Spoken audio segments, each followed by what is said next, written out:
Spirituality doesn't teach us to accept it all blindly. It teaches us to witness the roots, cultivate conscious choices, and transcend the darkness so that we can become available to the light. Spirituality reminds us that when the night gets darker, the morning is not too far away. Let these thoughts, these words sink deeper into your awareness. Take few deep breaths, relax the body, and let's invite the courage, the clarity to understand our emotional triggers a little deeper in this episode. I am Chandresh Bhardwaj, and this is Leela Gurukul.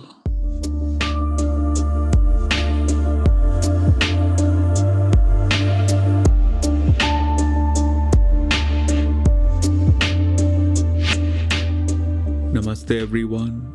I hope you're feeling relaxed, grounded and connected wherever you are. Two important updates before we get into today's topic.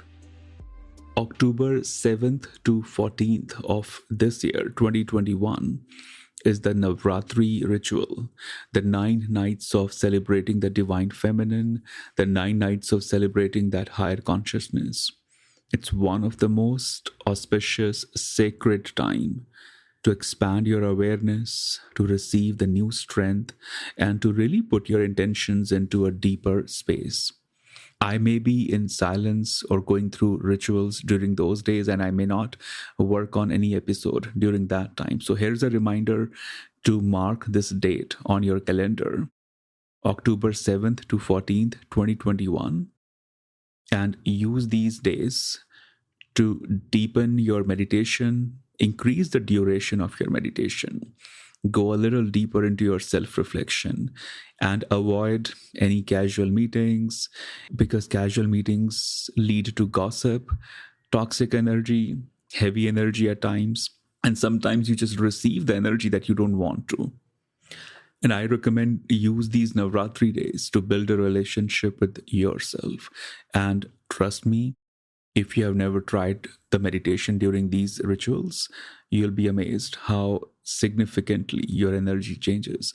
And those who continue to join me in Navratri through Leela and through other platforms, I'm excited that you'll be diving into this again. Second reminder is the reminder to send in your applications for Leela. I have started speaking to new students. They all are amazing. So thankful, because it's the students that make or break the Leela universe.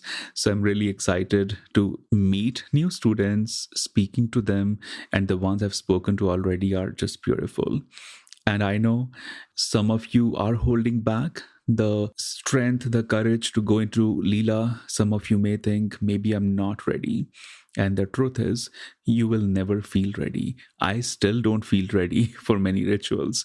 So we never feel ready. And what's holding you back is your own doubt. It's the lack of courage, lack of strength, and it's that negativity, that heaviness that has always reminded us we are not enough. We are not worthy of this. But let me tell you, you are absolutely worthy of all the new beginnings that's waiting to happen for you. So apply for Leela, also because I will be doing all the one-on-one consultations through Leela from now onward. So that means if you ever wanted to work with me one-on-one, Leela is the right space to be in. And if there's anything holding you back, let us know. Our goal is not to invite a huge crowd into Leela. Our goal is to have curious seekers who are interested in this small, intimate group gatherings to raise awareness, to understand awareness, and to go beyond the mind. So go to leelagurukul.com, apply for the program. Even if you have any questions, go to the website, apply, and we'll be more than happy to answer you, get on a call with you, and make it happen for you. And now let's begin today's topic, emotional triggers. I I've been wanting to do this one for a while, but I think now is such a beautiful time for it because I have been noticing that the triggers have multiplied for everyone. It used to be this inside joke, many years ago, that whenever I write about embracing the aloneness, or when I write about love and attachment are two different things, or when I write about love is not what you do, love is what you are, it would invite many angry messages, angry comments. And I understand it's, everyone teaches you to be attached with the family. So if someone starts telling you attachment is not good and attachment is not love, it could trigger some people. Everyone has been through their own experiences, their own traumas. So I completely, have total compassion, especially because I ended up speaking to many of these people who would send in angry messages. And I would say, whenever I have spoken, if the communication is two-way, it mostly resulted in just compassion, love, friendship, and most of them ended up joining the social space or whatever I was offering in those days. But lately, it's not these unconventional ideas about love, relationships, or life that are bringing triggers. Lately, I've been seeing, even if I'm telling people, how about practicing calmness? How about breathing? Even that's bringing in angry messages. Like just before this episode, I checked my Facebook message. I didn't even check those Facebook page messages because I don't know where is Facebook going these days. So I haven't been on Facebook page in a long time. So this morning, I was just going through the post on Facebook page and the messages, and I saw this person commented on simple picture where I wrote, breathe. That's all. Just breathe. And she wrote a very angry message. Why are you telling me to breathe? Do you think breathing will solve everything? People in spiritual community feel breathing will solve everything. So I responded to her and I sent very calming, mindful response. And I heard back and she apologized. She apologized for reacting. And I said, no, you actually helped me to record the podcast because I'm going into this recording, but I'm also so impressed that you accepted the reaction, because when we don't accept the reactions, we keep repeating them. So it was a very wonderful conversation with this person. But this is interesting for me to witness that a few years ago, when I share something unconventional, it may bring triggers. But now, something as simple as breathe, it could trigger people. What is happening, why this is happening, and why we are seeing emotional triggers within us, around us, more than ever.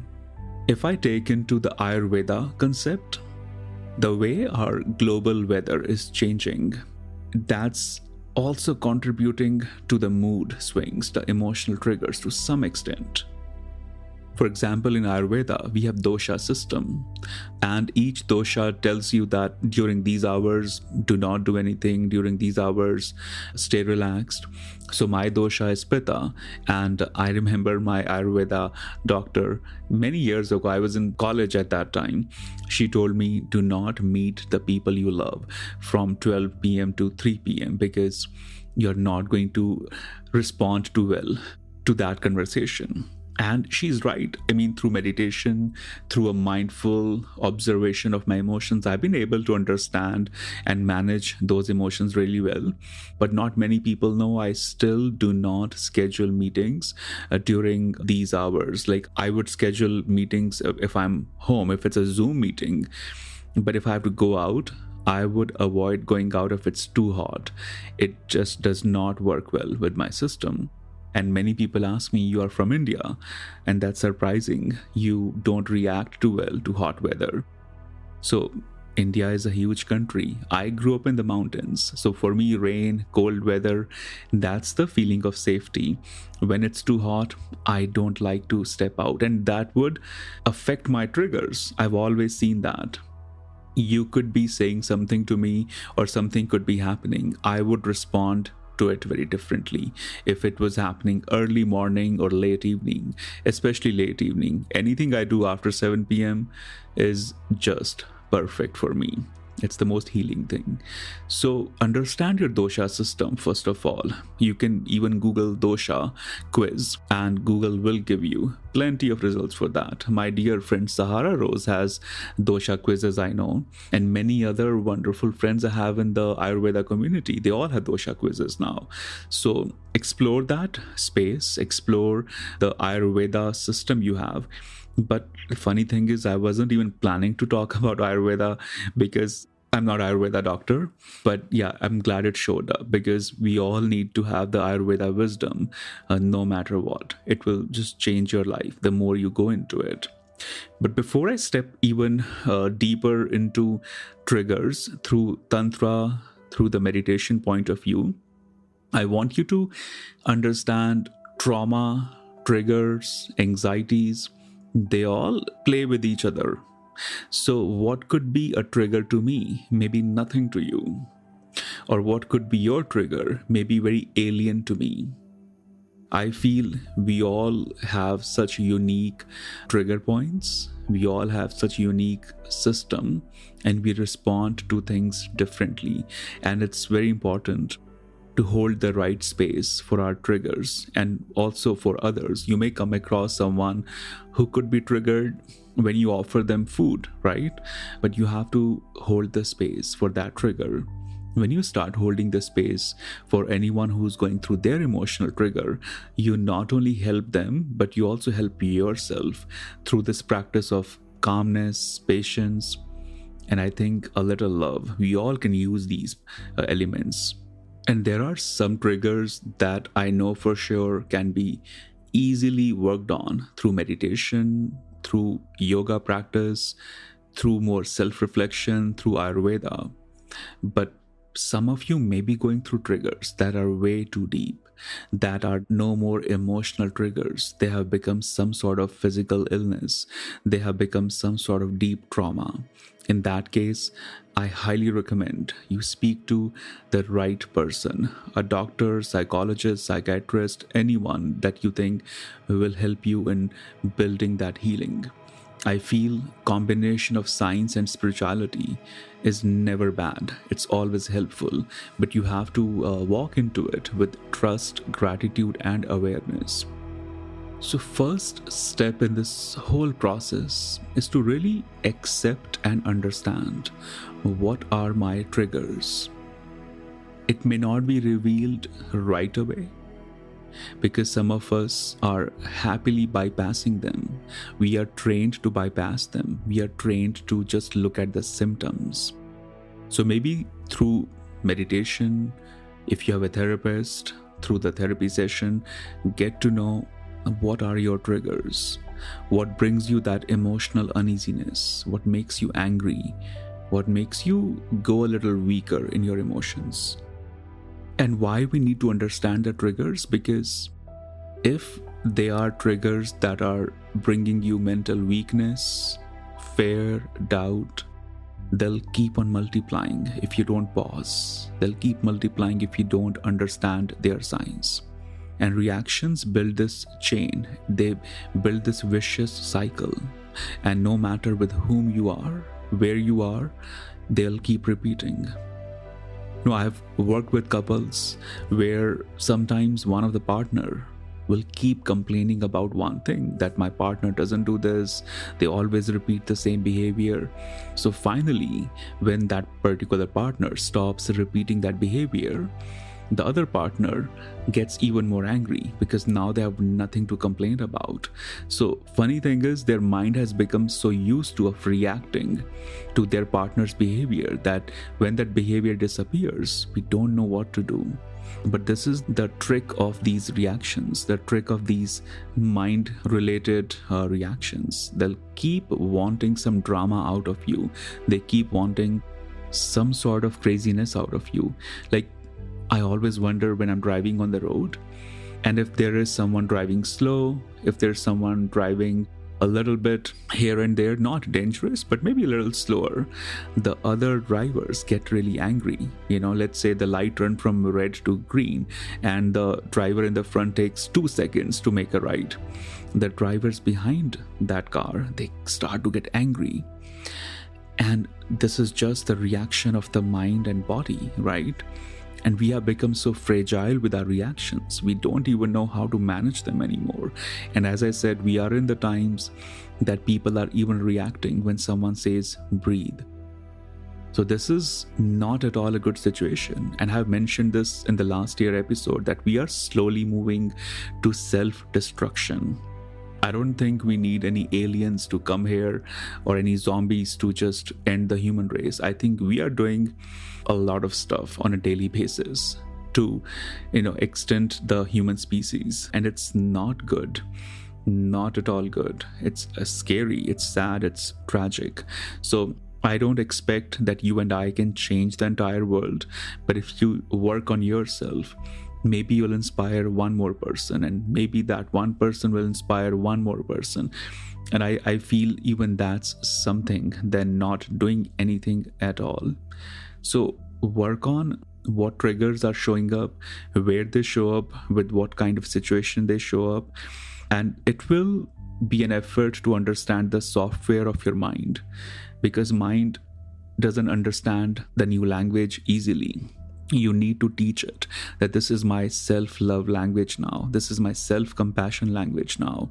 And I need to really change the way I speak to myself, the way I perceive my existence. And those who are wondering what could be the Tantra perspective on emotional triggers, Tantra, as always, isn't judging these triggers. Tantra is not saying that these triggers make you a terrible person. Instead, Tantra is inviting you to use these triggers, and that's my personal suggestion as well. This is what I have done with my triggers. Instead of suppressing them, instead of fixing the symptoms, I started understanding the root of those triggers, and this is what I do with all my students.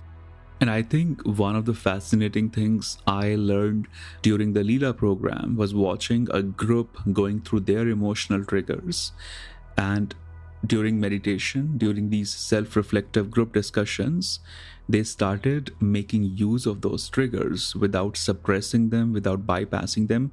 And I know for sure this method will not fail, but you have to be disciplined, consistent. And you have to have a certain love and reverence for yourself, because otherwise you may not maintain that discipline. To understand the Tantra perspective, think about the lotus. A lotus in the mud will always bloom, and so will you. But imagine if you were the lotus in the mud. If human was the lotus in that mud, I don't think we would do well. Because we'll have the pressure that look at other flowers. They are blooming in the mountains. They are so beautiful in those big mansions. And I'm here in the mud. I'm in such a terrible place. God has punished me. My parents didn't take care of me. Look at my friends. They're far away in those beautiful gardens. People are taking selfies with them. And who am I? A flower in the mud? That's terrible. I know for sure that human being will not do well if it was a lotus in the mud, only because we constantly live through comparisons, through calculations, through competition. We don't know how else to look at our existence if it's not in reference to our fellow human being. And this is why we cultivate jealousy, competition. Life has become all about winning, some sort of rat race for us, and never about experiencing what is happening.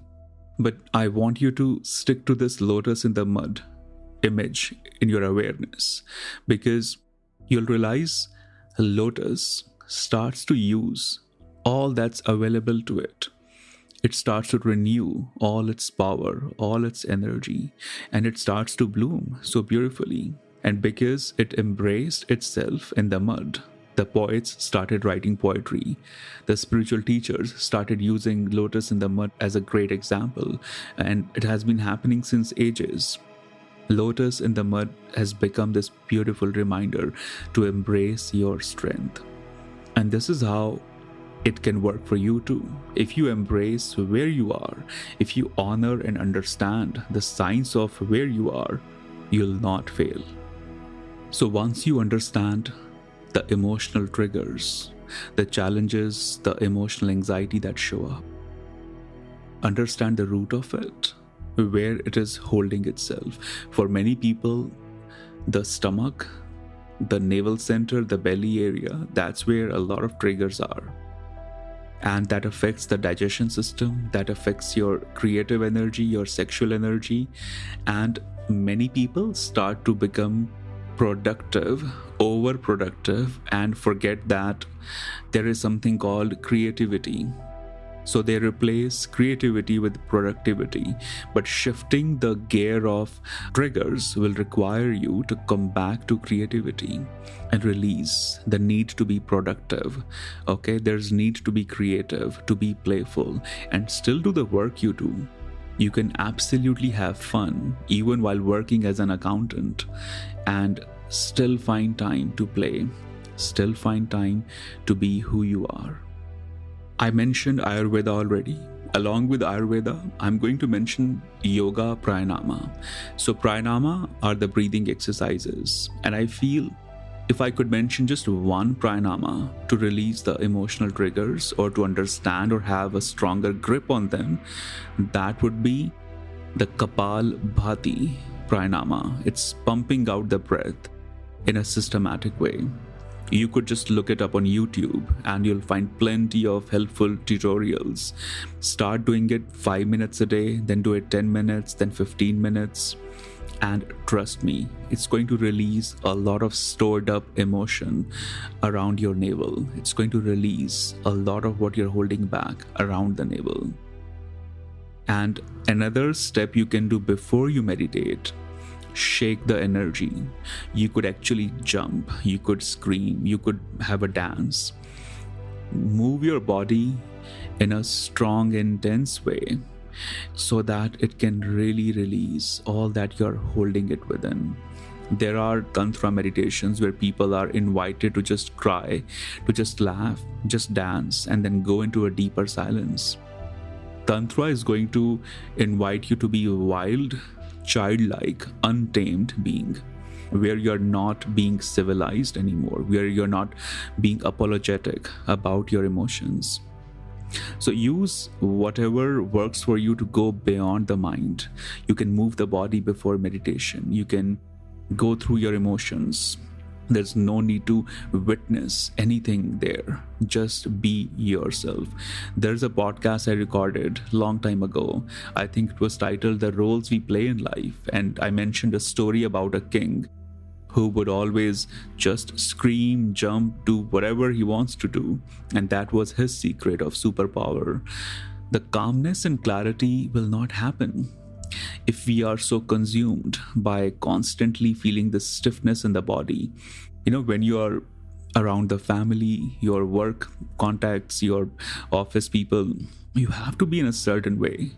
But that's why it's important to step out of that zone so that you don't have to be how others want you to be, so that you can be just you. And that consistent practice of releasing the emotions through shaking the energy will be important. Do not go through 50 experiments. Go through few experiments, then stick to them. People are doing many experiments. They don't stick to any single one of them. And I feel that's where they miss the point. So practice a few, then stay consistent and loyal to those practices. You could even go to therapy. You could do the mantra chanting loud. That's very powerful as well. Anything that releases the emotions out through words, through dancing, through meditation, all of that will help, and eventually come back to channeling and using those triggers. Channel those triggers through creativity. Understand, how can I make the best of these triggers? How can I do something that will not deplete my strength, but expand my strength using whatever I already am? The mind will tell you to change, the mind will tell you to fix, the mind will tell you to repair. But trust me, the most beautiful organic repair is the one where you start using your flaws as your strength. when you start to use your pain into creating something healing for yourself and others. But it's something you have to explore on your own. Do not depend on any external voice for that. That's all for today. I hope it helps, and I'm excited to know how many of you will step into understanding and channeling your emotional triggers. Be safe. I'll speak to you next week.